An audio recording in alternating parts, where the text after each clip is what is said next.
loob ng ating Panginoon. Kaya nga, month of August, it is also a month of open doors. Medyo kung palakpakan ng ating Panginoon dahil siya ang magbibigay o magbubukas ng mga pintuan sa pagpapala sa mga panalangin mo, inaantay mo ay magbubukas at marami na sa buhay ang buhay ng ating Panginoon. Amen? And glory to God. Bago tayo, let's open our Bible. At sino rin may Bible? Let's always have our Bible. Tayo ay, ito ay sa mga sandata ng mga Kristiyano, yung Bible. At salita ng ating Panginoon na ating pinanghawakan sa ating buhay. Mabasahin natin ang Luke chapter 5, verse 1 to 8. Luke chapter 5, verse 1. You said natin po.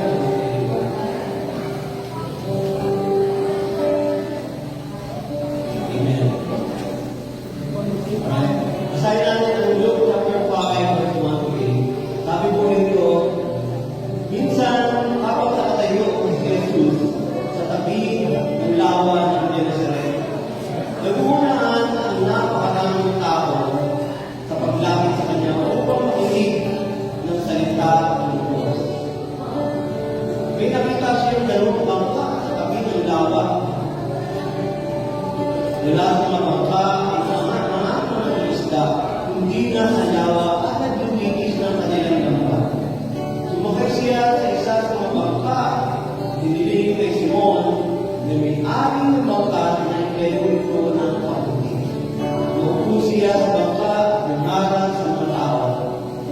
Verse 4-6, pagkatapos niya mangakat, sinabi niya kay Simon, "Kumalaot kayo, ihulog ng lambat upang manghuli."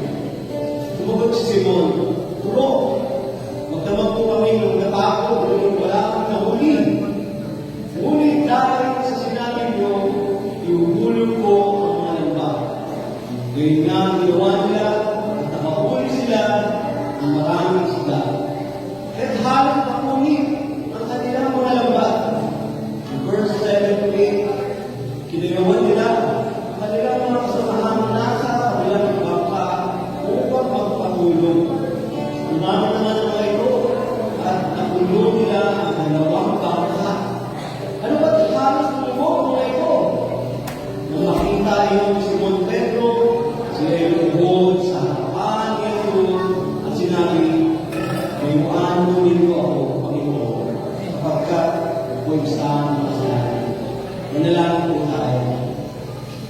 Panginoong Jesus, maraming salamat po sa iyong salita na nagbibigay buhay, na nagbibigay pag-asa sa bawat tao. Tulungan mo kami, Panginoon, na magtiwala, manampalataya sa iyong mga salita, sa kapangyarihan ng iyong pinakita, Panginoon, sa amin. Lord, salamat po sa mga pagpapalang ito. Tulungan mo kami, Panginoon, give us knowledge, wisdom, and understanding sa mga topics, verses na aming tatalakayin at pagbigay ito, Panginoon, ng pag-asa sa amin. Salamat po, Panginoon, at lahat ng ito ay tinatas namin sa iyong mga pangyarihan pangalan ni Jesus. Dahil para sa iyo, Amen.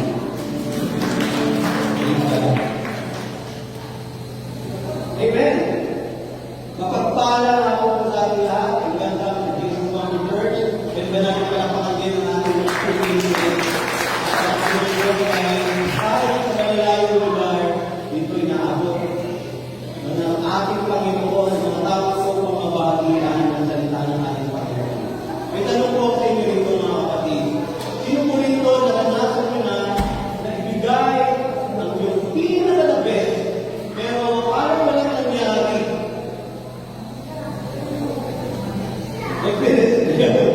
Bigay ko yung pinaka-the best nyo, pero walang nangyari. Sa bahay, kung sabihin ako mo, anak, mag-inis ka dyan, ha? Pagpagbalik ko, kailangan malinis na. So, nag-inis yung anak, nag-inis yung inutusan. Then, ako sa pag-inis na, kahit tulong-tulungan, pinuntahan niya para malinis, yung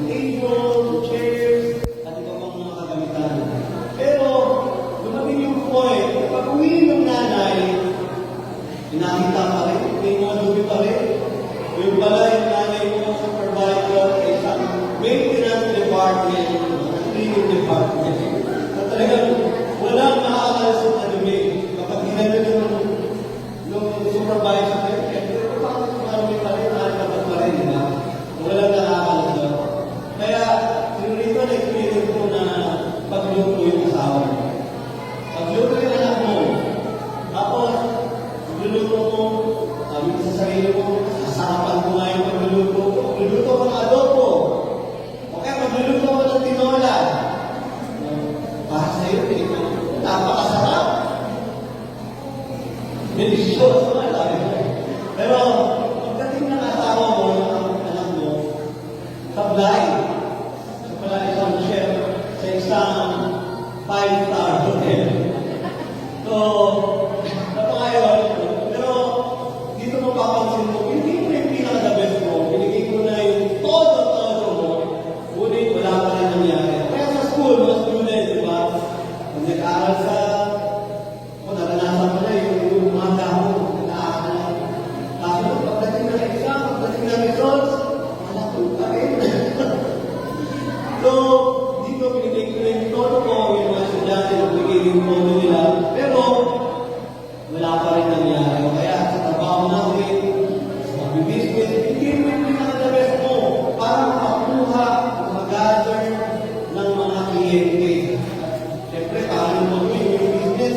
Okay, ginawa mo na lahat para ikaw ay makapromote. Pero wala pa rin nangyari. Kung hirap na parang isipin mo, ano ba yung gagawin ko para magkaroon naman ako ng productivity? Pero dito sa binasa natin, mga kapatid, sa Luke, Chapter 5, ito mapapansin mo. Si Simon, sino dito kilala si Simon? Hindi si Simon Garfunkel. Ito mga house yun. Simon, siya ay si Peter. So, tinawag na ni Lord as Peter. And then, kilala nyo rin yung si Andrew at si John.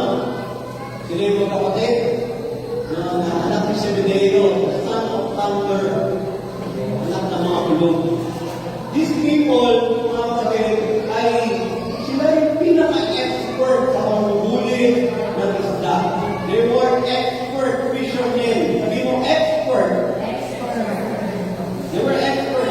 So bakit gano'n nangyari? Sabi nito, bakit na binigay nila yung pinaka-best nila, effort sila, binigay nila yung todo-todo nila, ngunit wala pa rin nangyari. They catch nothing. So, sa buhay natin, Kristiyano, parang meron naisip na naranasan nyo ba yun? Na parang ginawa mo na lahat, hindi mo yung todo-todo mo, wala pa rin nangyari. Hindi mo yung pinag-dagas mo, wala pa rin nangyari. At ang gagawin nila, for sure, ay maglilinis na lang sila ng lansa. Siyempre, wala silang huli, diba?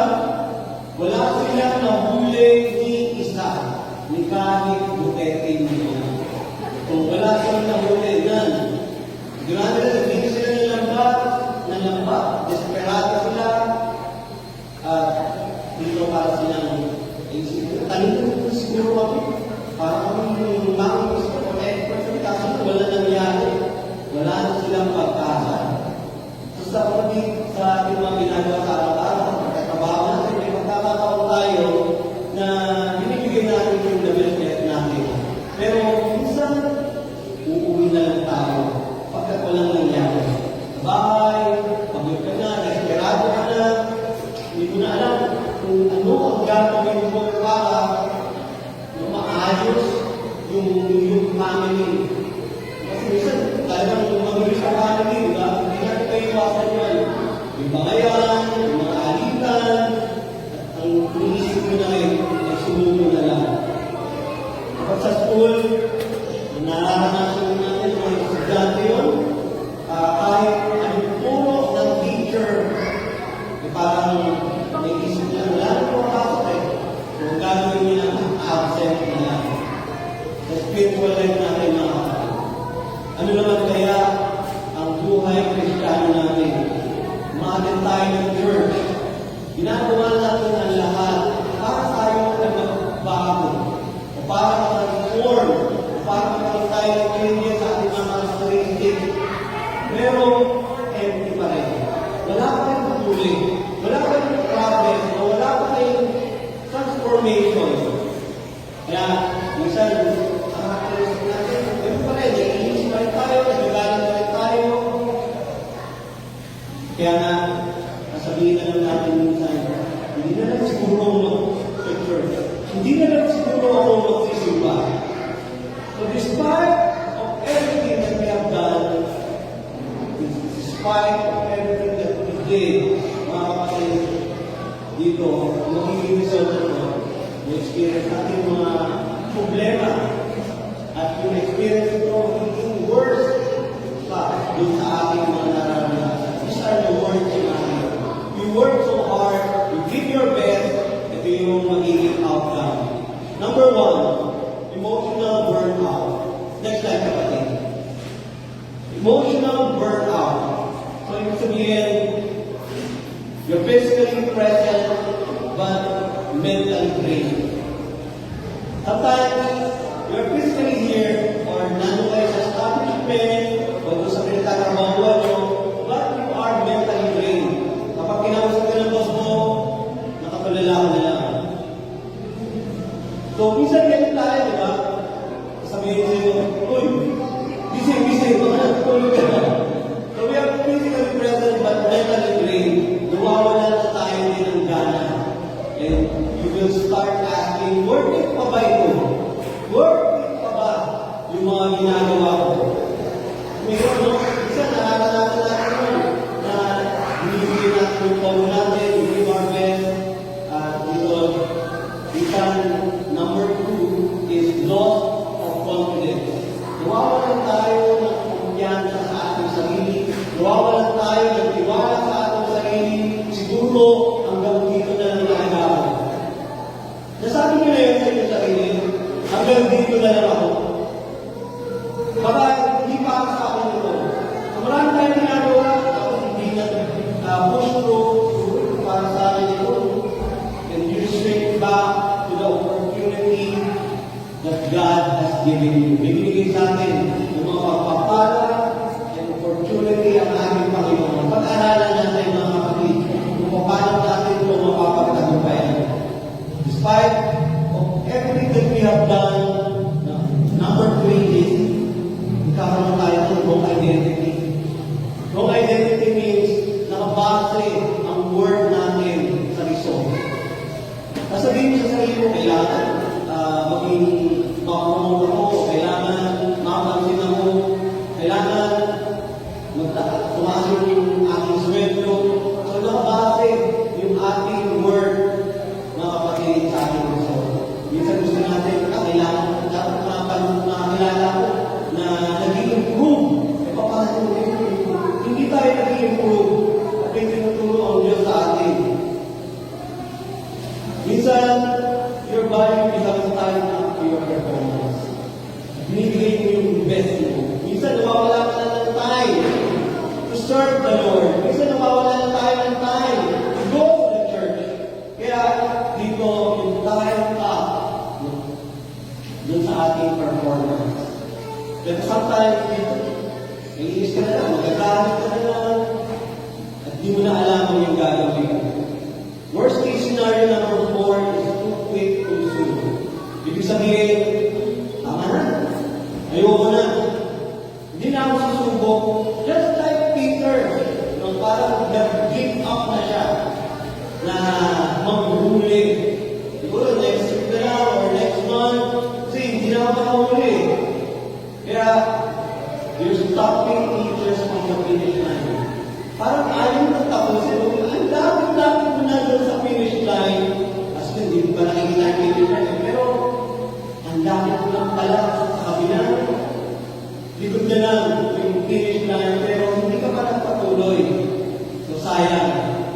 Kasi hindi natin nakita yung mga kapugian natin Panginoon. Hindi natin napansin. Na may pinutulong lang sa atin ng ating Panginoon na kapag tayo ay nakakaranas ng mga problema, suliranin ay parang iniisip natin, siguro, wala na, hanggang dito na lang ako. You're stopping teachers from the going gets tough. Nakaranas na kayo na kapag nahihirapan na kayo, kung sumunod na. Ako naranasan ko na rin yung pagkatrabaho, minsan sa gawain sa church. Minsan nakakausap si Pastor, sabi ko, Pastor, or nasa sasakyan ako, huminto ako sa isang food chain, and then sabi ko, parang tinatamad na ako mag-serve, tinatamad na ako, type of pandemic pa ito mga kapatid. Sabi ko sa sarili ko, siguro kung papahinga na lang muna ako. Parang ganun dito yung experience leader. No? Pero dito biglang tumawag si Pastor sa akin. Sabi niya, Jim, kamusta na yung lesson? Kasi mag-okay ako. So, napaiyak ako doon, nanuha ako. Dito, hindi si Pastor yung nagsasabi, kundi ang Diyos. Sabi ng ating Panginoon, ipagpatuloy ko lang yung aking ginagawa dahil para maluwalhati siya. Not for my own glory, but for the glory of God. Kaya huwag tayo mag-quit agad. Kung tayo ay nahihirapan sa ginagawa natin, yung iba sa atin nakakaranas ng mga sakit o nakakaranas ng financial problem, do not quit early sapagkat hindi pa tapos ang ating Diyos. Amen? Napakabuti ng Diyos. In worst case scenario number 5 is the spiritual disconnection. So when you quit too soon, dito na papasok yung spiritual disconnection. Lumanay na tayo kay Lord. Minsan nadadivert pa dahil sa ating mga kaibigan, barkada. Minsan may pray natin na, Lord, kailangan ko na makapagpatuloy pa rin. Pero minsan dumating gawa ng kaaway sa ating buhay para ma-distract tayo sa ating paglilingkod. Instead of running to God, you are slowly drifting away from Him. Lumalayo tayo sa ating Panginoon. Kasi nakakalanan tayo ng mga blessings minsan, di ba? So, dinare-re-re-re tayo at kaaway para malayo tayo sa Diyos. Ibig sabihin, huwag tayo maniwala sa gawa ng kaaway. Kung nakakalas na tayo sa konting pagpapala, isa isipin natin, we have discernment na kung sino talaga nagbibigay. Kaya nga, tulad sa Matthew chapter 4, tingnan si Jesus, di ba? Yung Satan. So, sabi ko si Satan, bibigay ko sa iyo mga nakikita ang kumakaan. Para sa iyo lang yan kung ako isasambay mo. Pero, ginawa ni Lord Jesus, hindi siya nagtatakso sa gawa ng kaaway. So, ganun din yung sinasabi ng ating Panginoon. Don't drift away. Tayo lumayo sa ating makapangyarihan ng Diyos. We work so hard, we try everything, but still empty. Patuloy lang tayo mga kapatid. Number 6, settling for less. These are the words namin. So, sisettle ka na lang na, pwede ka yan, ganito na lang siguro ko, ganito na lang, nakakalas tayo mga problema, you stop expecting anything greater. Hindi na tayo nananalangin. Hindi na tayo nag-expect sa ating Panginoon na makagawa ng mga miracles, mga gagawa ng hamang-hamang bagay para sa ating buhay. Kaya na, the question is, may pag-asa ka ba? Meron pa bang breakthrough o meron pa bang overflowing pagpapala na bibigay ang ating Panginoon? Kapatid, if you will trust in God, if you will follow Him, dito, na-experience mo yung mahalbang pagpapala ng ating Panginoon. Yes, if you will trust yourself, you will experience stress, physically, mentally, emotionally, makakaranas ka ng mga bagay nito. Yung iniin dito, mawawala ka na ng connection kay Lord. Pero, fear not, do not be anxious, do not be dismayed. Kasama natin ang ating Panginoon. Kasama natin ang ating Panginoon. Kaya, kung tayo na dumating si Jesus, nagturo siya. At dito may gusto baguhin ang ating Panginoon. Sa bawat sitwasyon, sa bawat mga tao, kung magtitiwala kabutihan ng Diyos, dito mararanasan niya. Yung mga pagpapala, siksik dito maapaw. Kung yan ang sinihan ng ating kapatid na si Sistomian Marquez, siksik dito maapaw. Na dahil na-experience nila, magbigay, kahit magkano nila, pero dito, naananasan nila. Pagtuturo ng Panginoon, paano sila i-transform, paano sila maniwala ang mananampalataya. Kaya ready ka na mga kapatid. Ready ka na umuwi, o ready ka na tanggapin ang pagpapala ng ating Panginoon. Dapat ready na tayo. Kahit anong sitwasyon, kahit anong mangyari, ready tayo na maglingkod at magtiwala sa ating Panginoon. Willing ka ba like Peter? In Luke chapter 5 verse 3, sabi ko rito, sumakay siya sa isa sa mga bangka at hiniling kay Simon na may ari na bangka na ilayo ng kaunti. Nagpo siya sa bangka at nangaral ng mga tao. Ready ka na ba, kapatid? Pwede mo tayo kung sa tabi mo, ready ka na ba?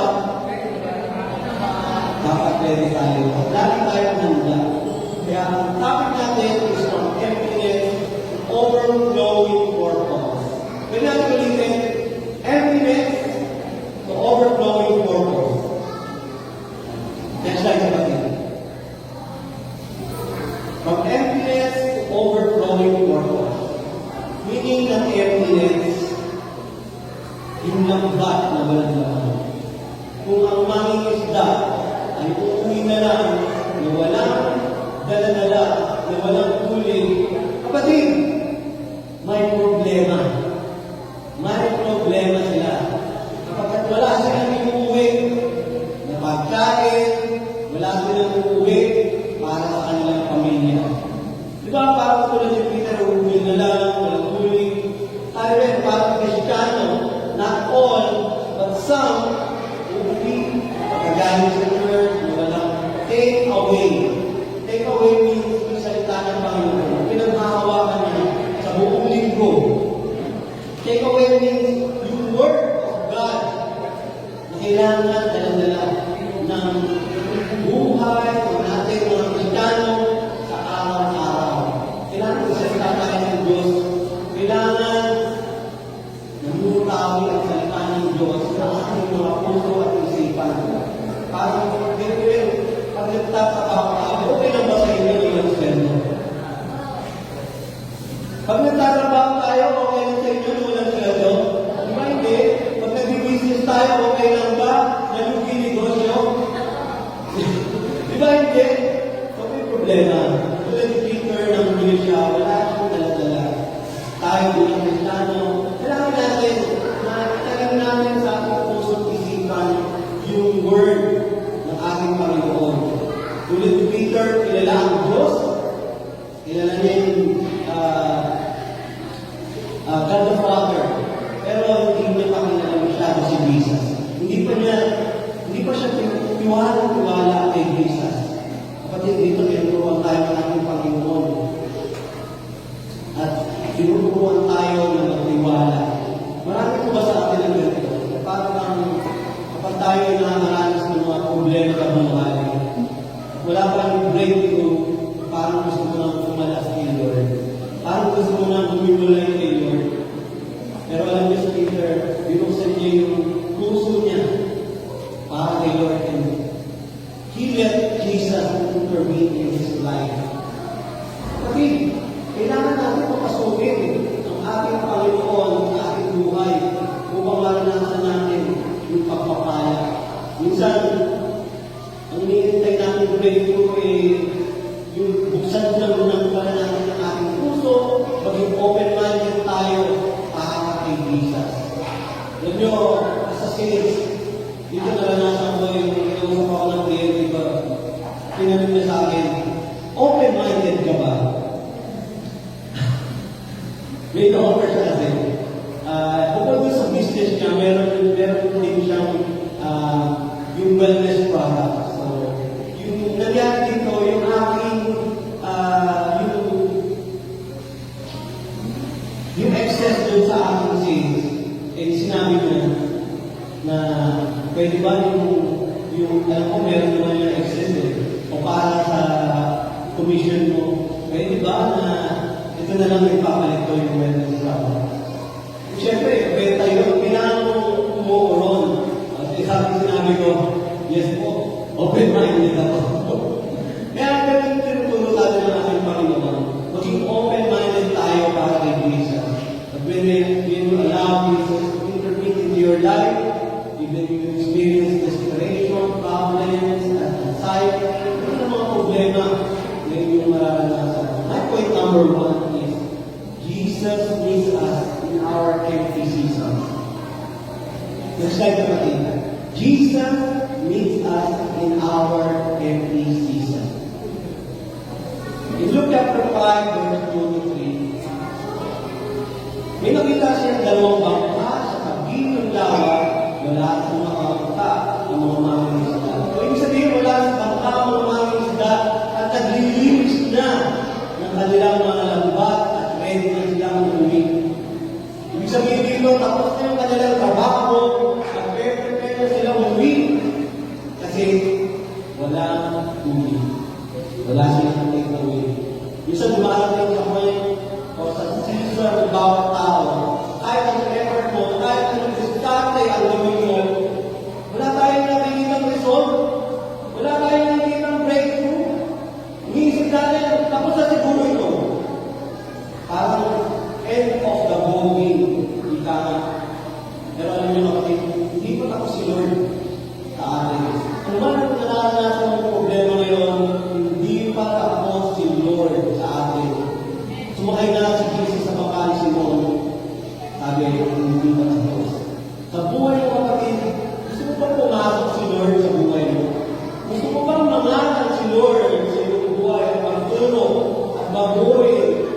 Even your characteristics, even your life, even your prayers, yung mga finances mo, ang pinapanalangin mo, breakthroughs and everything. Gusto mo ba na pumasok si Lord at magtulong sa iyo? Sa buhay ng tao, hindi naman agad dumarating yung mga pagpapala, diba? Hindi naman agad dumarating yun. Kaya kami, bilang pastor, at mga servant leaders upang magbigay at magbahagi ng word at mag-encourage ng everyone kung tayo ay nakaranas ng mga problema, suliranin, ay hindi tayo kitigil sapagkat ang natin ay ang ating Panginoon. Diba dapat tayo din ay nagunahan sa pupunta sa church? Amen? Dapat ba tayo rin ay nagunahan sa pupunta sa church every Sunday? Kaya, inyo, hindi mo nagunahan. Nagunahan. In Luke chapter 5, verse 1, sabi ko ito, minsan habang nakatayo si Jesus sa tabi ng lawa ng Gennesaret, nagunahan ang napakaraming tao sa paglapit sa kanya upang makinig ng salita ng Diyos. Dito kapatid namin nagunahan. Napansin mo yung salita na nagunahan, may gusto kong ituro sa atin ng ating Panginoon. Yes, pwede, nagunahan, may gusto mong matuto, gusto mong malaman, matagasan, ano ba ang kaparaanan ng ating Panginoon. Yes, nagunahan tayo, hindi naghahanap tayo ng kasabihan. Magiging posible ba ang ating mga panalangin? Alam nyo, yung evidence natin kung minsan dito tayo nakapokus. Dito tayo natingin na ito na lang yung kaya natin gawin. O ito na lang yung kaya natin o yung effort natin yung gandito na lang. Alam nyo, kung puno yung isang tao, hindi naman naghahanap ng iba pa. Hindi naghahanap siya, pero minimal lang. Pero kung ang tao, walang problema, hindi siya lalapit kay Lord. Hindi siya lalapit kay Lord kung siya ay nararanasan niya yung mga pagpapala, wala siya nararanasan yung mga problema, finances. Yung wala akong dito, kapatid, yung kulang o yung empty. Napansin ba kayo na punong-puno pero pumipila sa mga ayuda? Siguro wala na, diba? Puno nga siya eh. Pero sa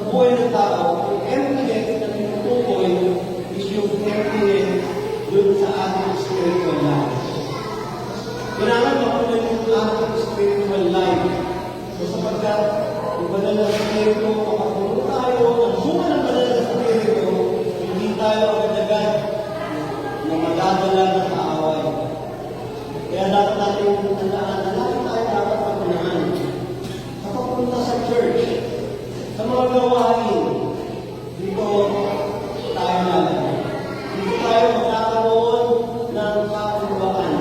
Nakukumba ang bukoy ng ating Panginoon upang maranasan natin yung breakthrough sa ating buhay. Yes, yung linggo, kung tayo ng ating service. Pero paano kaya pagka meron ng mga problema? Paano kaya pagka bumabagin na? Paano kaya pag may lindol, tayo naranasan?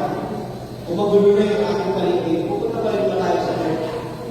Dalangin natin na tayo, bilang Kristiyano, unahin natin si Lord. Minsan umisip ng tao, diba? Perfect muna ako. Naging perfect muna ako bago ako mag-serve. Kailangan bless the best muna ako para makapagbigay mo ng blessing sa iba. Kapatid, hindi masyado ginagamit ng Lord yung mga tao na nagtitiwala sa kanyang sarili o yung iniisip niya na dapat perfect muna siya. Ang mas ginagamit ng ating Panginoon yung mga minsan kung ganun kapasok din. Katulad nila, Peter, na naranasan sila na kahit sila na maguli magdamag, wala silang huli. Yung mga ginagamit ng ating Panginoon para sa paglilingkod. And you need to know, you need to learn the Word of God upang maranasan natin yung breakthrough. Kaya, alam mo kapatid, yung evidence natin, huwag natin gawin excuse. Minsan, sabi natin, kung lang ako, baka next time na lang, problema ako, baka next time na lang ako atin. Hindi kailangan ni Lord na tayo ay maging perfect muna bago tayo makasimba. Mas gusto ni Lord, tayo ay perfect. Kung perfect, gusto ni Lord na tayo ay malapit sa Kanya. Buhay natin sila, we have ups and downs. Marami kami mga problema na naranasan sa ating buhay. Pero still, tutulong sa akin ni Lord kung paano magpatuloy ang gawain. Yes, sometimes we're discouraged, pero tinuturuan ko ng Lord upang ma-encourage. And binigay sa buhay, yung bawat isa sa atin, kung tayo man ay nakakaranas ng problema sa ating buhay, malapit lang. Sabi mo, malapit lang si Lord. The Lord is near. Sabi sa Psalm chapter 34, verse 18, the Lord is near to those who are discouraged. Discouraged ka ba, kapatid? Wala ka ba ng pag-asa? Minsan, trabaho natin, hindi na ako naging mag-performer. Sa business, hindi na ako lalo o magkakaroon ng breakthrough yung aking business. The Lord is near to us. Gusto ng Panginoon na magtiwala tayo sa Kanya. Kaya nga, we save those who have lost their hope. Wala ka ng pag-asa. Nawawala ka ng pag-asa sa iyong mga pinapanalangin. Kung tayo nito, kung tayo titigil, doon na hindi disconnected sa ating Panginoon. Kapag tutulungan tayo ng ating Panginoon. In 2 Corinthians chapter 12, verse 9, next time kapatid. But his answer was, my grace is all you need. Ano ba ulitin? My grace is all you need. Ang grace ng Panginoon ang kailangan na natin. Natin mo. Kapag kung tayo, yung grace ng Lord ito, yung ating yung tayo nakapunod. Kapatid, there are limitations. Mga pagpapala ng mundo. Pero yung grace ng Panginoon, yung blessing ng Panginoon is sufficient for you to continue with your own life, with your work, with God. Yung buhay mo, yung lakas mo, dapat nakaangkla sa ating Panginoon. My grace is all you need. For my power is greater and greatest when you are weak. Sabi ni Apostle Paul. Pinagbalaki niya pa na siya ay mahina. Mga tayo malaki yung pagmalaki ng tayo mahina. Masasabi ko ba sa sarili niyo, wow! Mahina ako!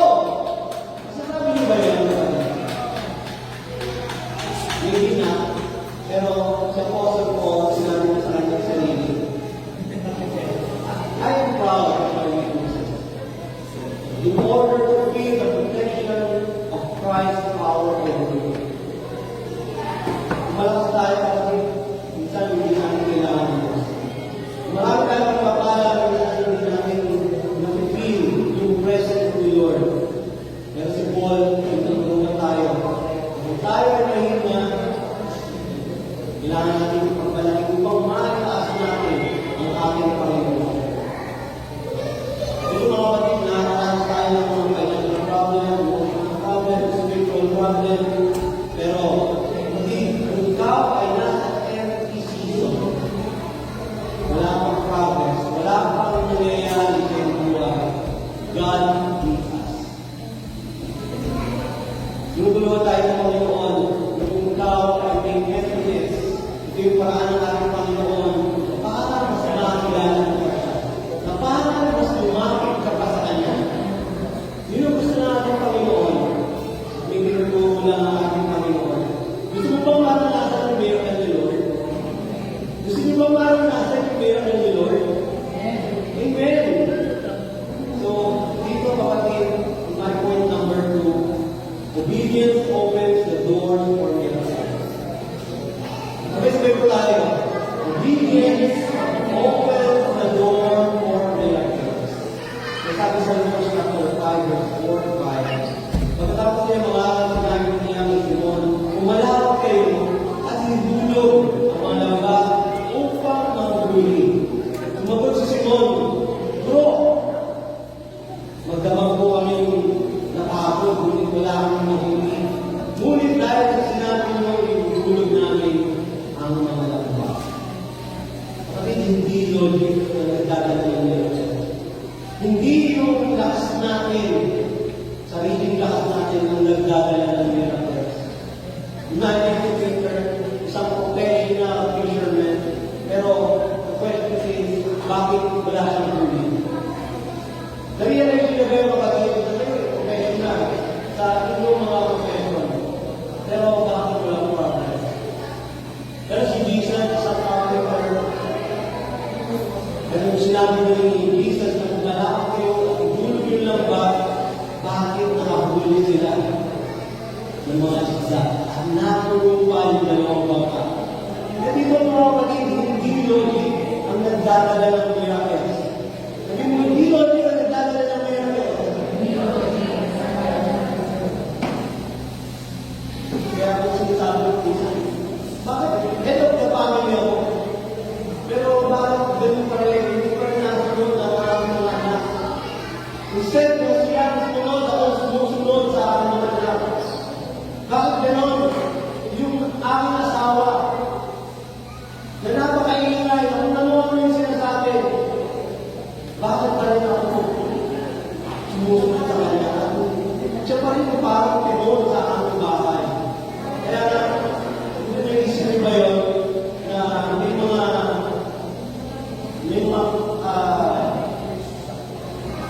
work tayo, tulad sa mga restaurant, may mga chef, na nag-uusap. Pero minsan, hindi sila sinusunod natin ang mga food. Minsan yung grupa ang nag-uusap. Or sa business or sa company natin, minsan, yung mga staff pa ang nasusunod kaysa sa mga manager o supervisor. O parang baliktad. Kaya nga, minsan, isip natin ito, logic ko talaga na yung kalakasan na ito gagawin mo yan. Minsan, naisip ko na lang na hindi nga talaga logic. Yung aking strength, yung aking kalakasan. Minsan, naisip natin, magaling ako, pero bakit yun? Parang ako ba yung ipupusan? Kaya dito mga kapatid, dito yung turo natin Panginoon. Na gusto na natin Panginoon, gusto lumali pa tayo sa ating pananampalataya sa Kanya. Sabi ng Jesus, go deeper, magmuli kayo, magtiwala kayo sa akin. At dito maranasan nyo yung kapangyarihan ko. Where's the miracle, mga kapatid? Yung lahat ginagawa na natin, pero wala pa rin nangyayari. Hindi logic ang nagdadala ng miracles. Miracles is not a hard by profession, but by faith. Kaya tinuwan din tayo mga kapatid na ano man ang pagsubok, ano man ang suliranin natin na naranasan sa ating buhay, mananampalataya lang tayo at magtiwala at sumunod sa ating mga pangyarihan Diyos. Kailangan, baka ito lang yung ating breakthrough pagsunod. Baka dito lang tinuturuan tayo ng Lord na makasunod tayo para maranasan natin yung mga pagpapala. Yung dito sabi sa Deuteronomy 3, sense niya dun sa promised land. At ito rin yung challenge sa ating generation ngayon. Magpupusan siya eh. Sige, mag-spy kayo doon. Tignan nyo kung ano yung nangyayari doon. Ano yung mga progress doon. Ano yung mga may pagpapala na meron doon. Pero, dito din ang gawin ni Lord na kung tayo mag-discourage or dito gusto ni Lord na sumunod lang tayo ng ano yung pinag-uto. Ang challenges sa ating mga generation ngayon, minsan nakakinukusan natin sila ay parang dinidendo lang tayo. Kaya napakaganda ng video. Sabi sa Deuteronomy chapter 28 verse 1, if you obey the Lord your God and faithfully keep all His commands that I am giving you today, He will make you greater than any other nation in the world. Kasi gusto nyo maging successful, gusto nyo maging victorious, tagumpay sa laban ng buhay, hindi na lang parang talo ng lalim. Gusto nyo natin experience victory. Gusto nyo natin experience kung tayo naman ang nangungunya.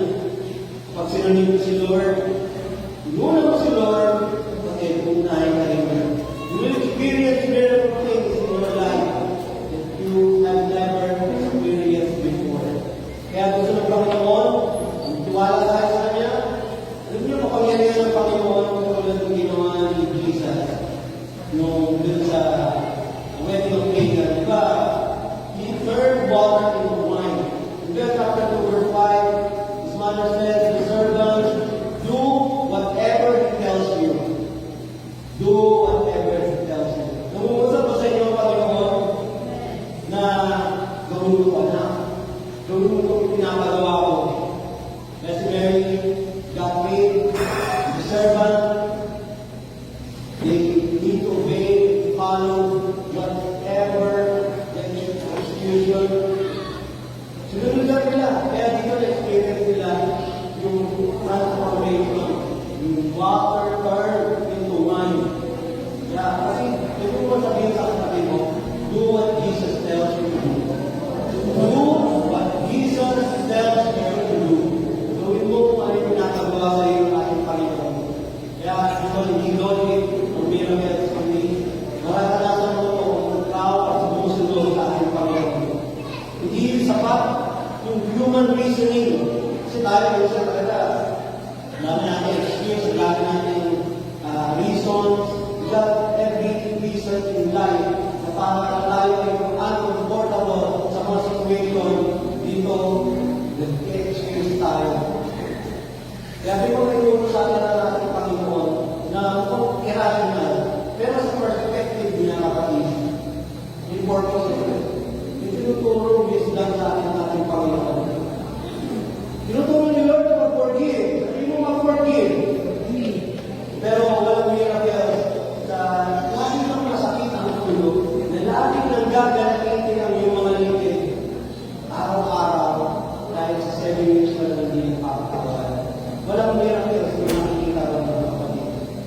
Give kahit kulang. Walang miracle sa mararanasan, breakthrough na mararanasan kung hindi ka magbibigay o hindi ka magsisimulang magbigay. Kapatid, hindi mo mararanasan o mapapala ng ating Panginoon kung tayo, yung mindset natin, ibabago natin at susunod tayo sa ating Panginoon. Sabi nga natin, open-minded, open heart. Kaya gusto ng Panginoon, buksan natin ang ating mga puso, buksan natin ang ating mga isipan para makapagturo at sumakay si Lord sa ating bangka.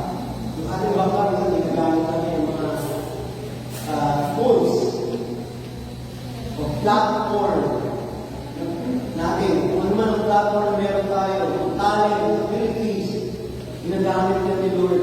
Gusto ni Lord na magamit ko yan para sa kanyang kahalagan. Yes, yung breakthrough natin, overflowing, na pinapadalaman natin, gusto natin ma-encounter yan. Kasi, let us become obedient to God. Sumunod tayo sa Panginoon. And you will experience redemption. My point number 3 is, encounter with Jesus changes your direction.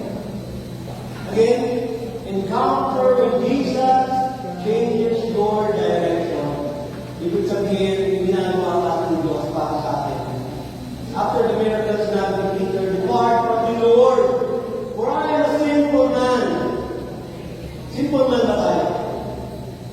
Are we a sinful person? Makasalanan ba tayo, mga kapatid? Yes, makasalanan po tayo. Kaya nga walang walang ating Panginoon. That moment of realization, encounter with holiness in Jesus.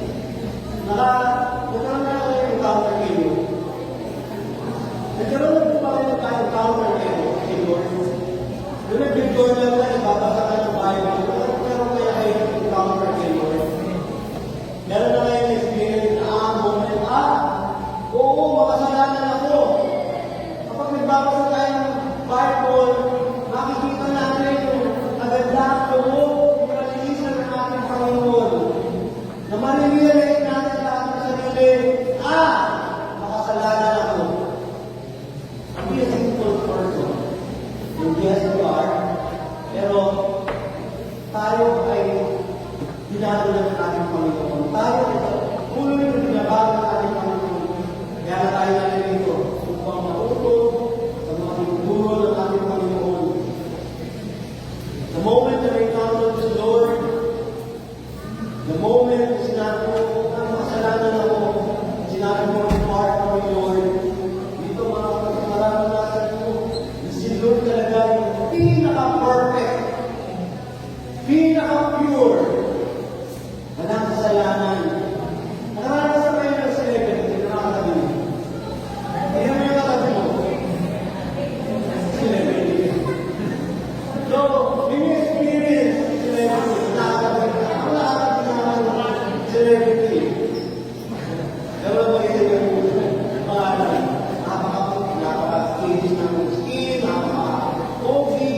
Ito masasabi mo, ayoko na ito mag-bili parang ayoko na bumili dito. Parang nagbubuka ako. Alala. Pero, alam mo yun, parang ganun na tayo ngayon. Nakikita natin yung mga kasalanan natin. Nakikita natin yung mga impurities dahil si Lord. Yung puno ng purity. Kaya nga sa ating mananalig, kung nakakita tayo ng ating malinis agad. At dito, marirealize natin kung sino ba talaga si Jesus. When you encounter Jesus in your life, at maranasan mo yung kanyang kapangyarihan, dito, tinuturo ni Lord, at nakikita niyo yung mga pagbabago sa inyong buhay. At makasalanan ko, Lord, I'm not perfect, pero napakabuti ng Panginoon.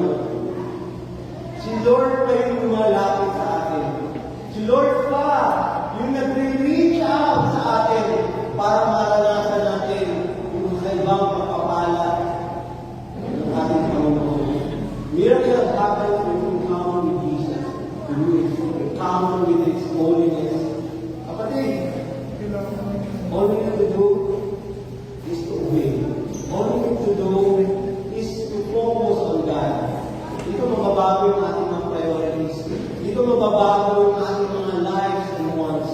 Dito mababago yung ating mga plano at yung plano ng ating Panginoon ang masusunod sa ating buhay. Kaya nga, pag tinawag tayo ni Lord, maglingkod, sunod lang tayo. Sabi nga kay Matthew, follow me.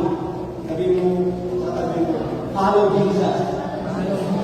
Follow Jesus. Kasi natin ang ating kapangyarihan ng Diyos. And then, we will experience God's goodness. God's blessing, abundant blessings in your life. Sasabihin mo, Lord! Ito na yun.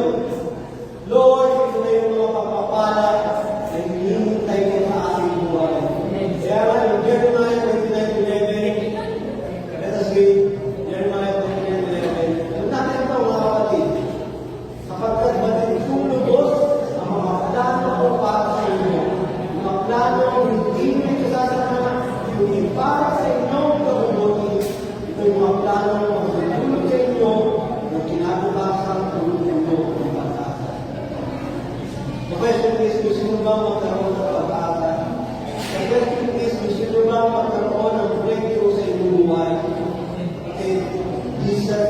you want. If you want transformation into your life, Jesus is all you want. To have evidence in your life, Jesus is all you want. Sabi mo, Jesus is all I need. Jesus is all I need. Trust God. And He can do miracle things in your life, in our life. Kaya, manalangin sa Panginoon. Manalangin po tayo mga kapatid. Let us walk sa Lord. Lord, napakabuti mo sa iyong mga anak. Marami kang tinuturo sa amin. Marami kang ginagawa sa amin. Akala namin ay walang mangyayari. You think irrational things? You think sa mga bagay na akala namin sa aming sarili lang, Panginoon, na magiging matagumpay sa amin. Lord, patawad ko. Mga bagay na ito, ang mga ginagawa sa araw-araw. Yes, we are sinful person like Peter. Maraming pagkukulang. Kaya sinabi ni Peter, Lord, pardon me, for I am a sinful man. In-accept ni Peter yung kanyang kasalanan. At kung tayo, tatanggapin natin ang ating mga kasalanan at hindi tayo nagtawad sa ating mga pangyarihan ng Diyos. Kanya tayo matatawarin. Kanya tayo lumilinisin. Kanya tayo mapapagutin. We are transformed person. Binago na tayo ng ating Panginoon. Kaya kung tayo magpatuloy pa sa ating mga marunong gawain, meron tayo nararamdaman ng mga binanakit sa ating kapwa. Manalangin natin ito sa ating Panginoon.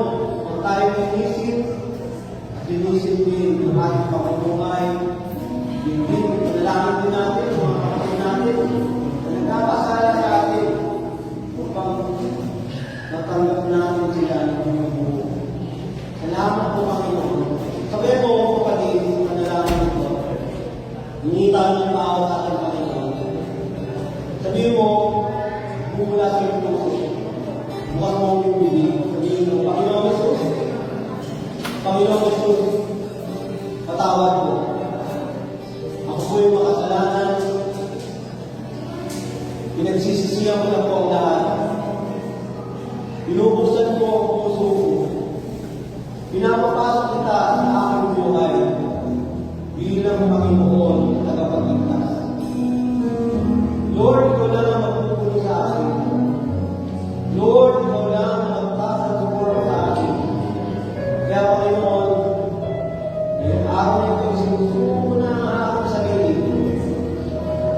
Tulungan mo po, Panginoon, maranasan ko ang magpapalang siksik sa ibig ng mga araw. Overflowing purpose, overflowing salvation. We give you praise and we give you thanks in Jesus' name. Amen. Amen.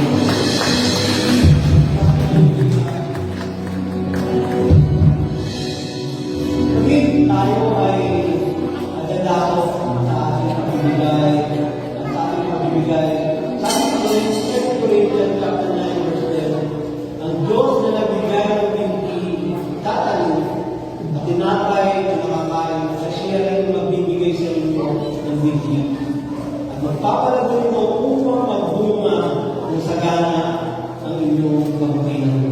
Kaya kapatid, sa pagtatalim natin, binabalik natin sa ating mga pangyarihan ng Diyos ang mga pagpapala at lalago ito ang ating puso. At magkakaroon ito ng pagbabago. Sinubag mo ito yung business, sinubag mo ito yung trabaho, magkaroon kayo ng breakthrough sa trabaho, increase of your family, kapatid, gusto ng Panginoon na makakanasan nyo ang mga pagbabago ito sa pamamagitan ng pagsunod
Sold out, so you call